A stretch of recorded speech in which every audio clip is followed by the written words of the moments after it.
So we'll be going through the subject of strategic management.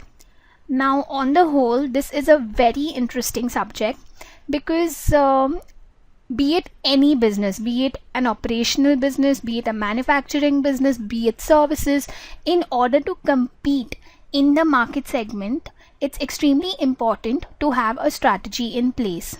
That is why planning is given utmost importance. And with the help of planning, can you arrive at a strategy? Now let's quickly go through the syllabus of this subject.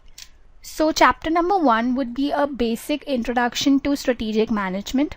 In this chapter, we'll be understanding how did strategy come into picture, what are the benefits of strategy, or what are the benefits of strategic management, the advantages, how should it be imposed in a particular business, and all basics of strategic management. So this is just laying some ground so that you get into the groove for this chapter.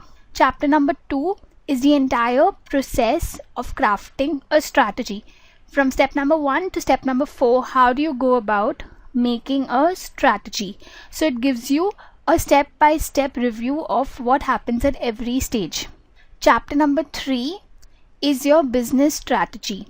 This is about how to operate a particular business. How should you compete within businesses? Against this is chapter 4, corporate strategies, that tells you what business to operate in. So chapter 3 is about how to compete within a particular business or how to conduct your business, and chapter 4 tells you what business to operate in. Chapter number 3 and 4, business strategies and corporate strategies. This is the most important chapter in the subject of strategic management. So pay utmost importance or emphasis to these two chapters, business strategies and corporate strategies. Coming to chapter number 5, techniques for organizational appraisal. These are internal techniques and external techniques that help you to evaluate the organizational performance.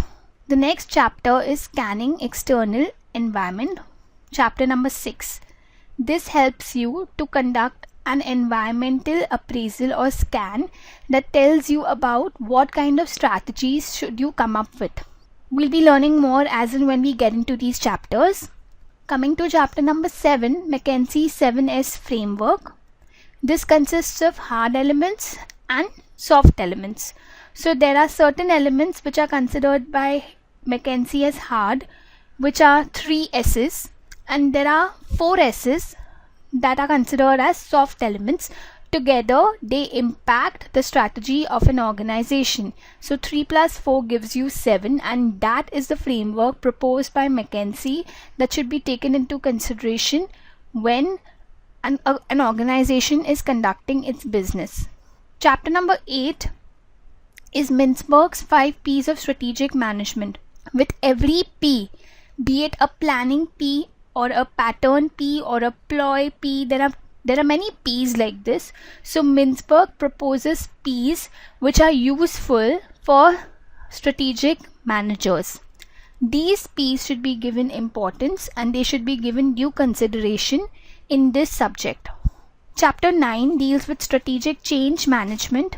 This tells about when is change required in an organization, how can change be dealt with, how should the culture of the organization be, which is also dealt in chapter number 10, the corporate culture and leadership. All these things have a very it's very impactful on the functioning of an organization, the culture, the change. Hence we are going to be understanding these chapters from a very holistic point of view in this subject. Chapter 11 is strategic control system. In this chapter we will be understanding when should control be used, if there is some kind of deviation, how to put that control, what are the steps in controlling, and so on. So I hope we are very clear with the entire syllabus about how are we going to be going through in this entire subject. It's going to flow basically right from chapter 1 to chapter 11, and in the end we shall be concluding the subject. So I hope you're ready to take off with this subject, and let's just take the name of the Almighty and quickly get started.